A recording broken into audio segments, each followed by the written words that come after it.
سلام به دلهای مهربون و شکموتون. توی این کانال با غذاهای سنتی و ترفندهای خفن حال دلتون رو میخوام خوب کنم. اگه عاشق غذاهای مامان پزید سابسکرایب کنید که کلی قراره خوشمزه بازی کنیم. آموزش طرز تهیه فیله سوخاری رژیمی.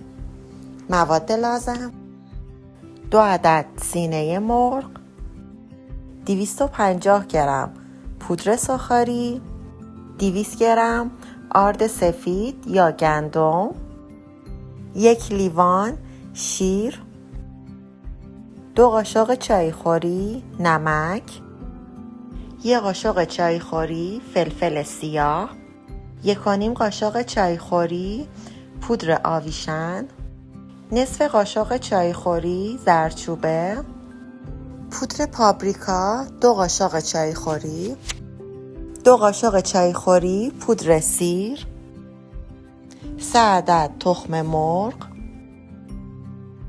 اول سینه ها رو فیله می کنم.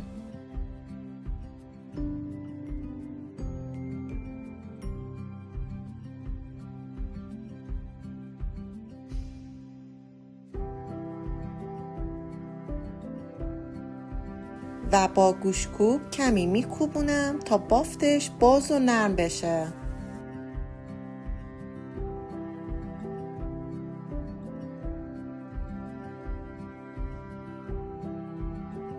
داخل 1 کاسه مرغم رو میریزم، 1 لیوان شیرم هم اضافه میکنم و ادویه ها که شامل نمک، فلفل سیاه، آویشن، پودر پاپریکا، زردچوبه و پودر سیر هستش. به مرغم اضافه میکنم، خوب هم میزنم تا خوب بخواد مزه دار بشن. حدود 1-2 ساعت هم میذارم داخل یخچال تا طعم ادویه ها بره به خورد مرغم.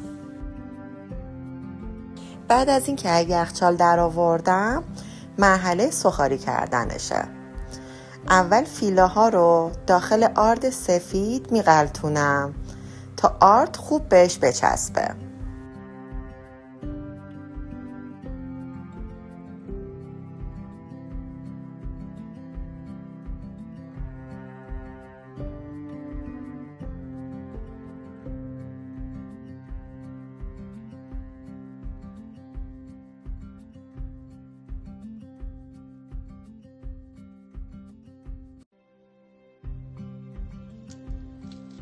سه تا تخم مرغ رو میشکنیم داخل 1 کاسه.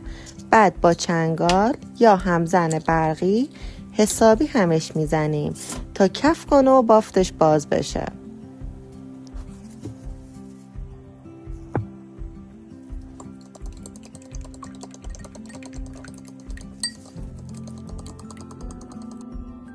حالا نوبت مابقی ادویه هاست: نمک، فلفل سیاه، پودر آویشن، پاپریکا و پودر سیر رو اضافه میکنیم و دوباره هم میزنیم تا همه چی قشنگ با هم قاطی بشه.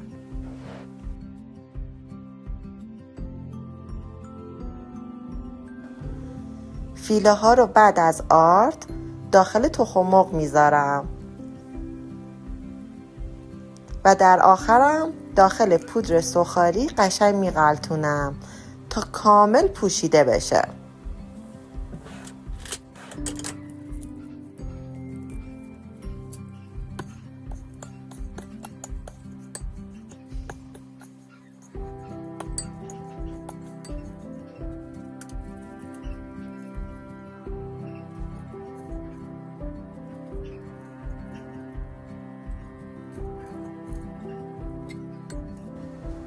حالا با مقدار خیلی کمی روغن داخل مایتابه و روی حرارت خیلی کم سرخشون میکنم. در به تابم هم میذارم که مرغم بخواد مغز پخت بشه که هم خوب بپزه و هم رنگش طلایی و ترد بشه. نتیجهش هم یه فیله سوخاری رژیمی و سبک میشه که هم خوش عطره هم خوش طعمه و با روغن خیلی کم آماده میشه. اینم از آموزش امروز ما.